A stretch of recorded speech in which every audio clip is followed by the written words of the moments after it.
Hey, this is Eddie Jean Hall Jr. with the Urban Therapist with something that you can run with. I've got 3 final fair fighting rules for you to help you in having those serious discussions with your mate or your significant other. And here we go. Rule number 7, no yelling. Yelling doesn't help anybody see your point of view.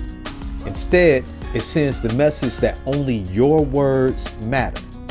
Now, you might get your point across, but the underlying issue is still going to be there.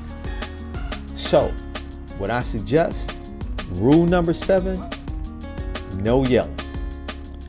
Rule number 8, take a time out if things get too heated.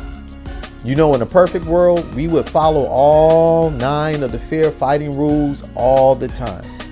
But we know we don't live in a perfect world. Sometimes you got to step back.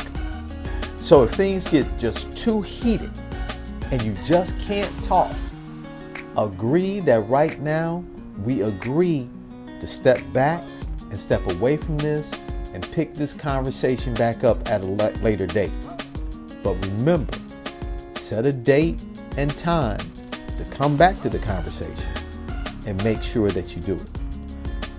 So rule number 7, no yelling. Rule number 8, take a time out if things get too heated.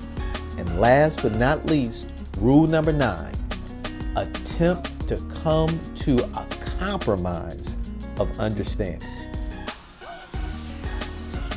You know,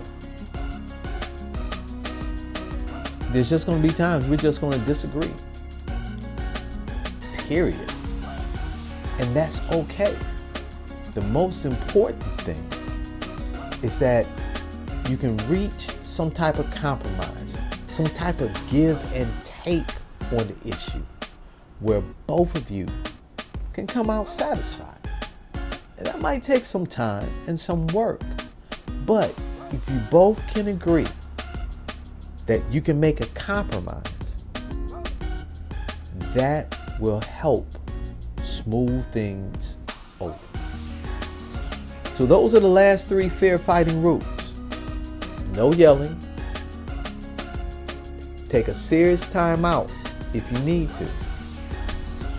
And be willing to make a compromise.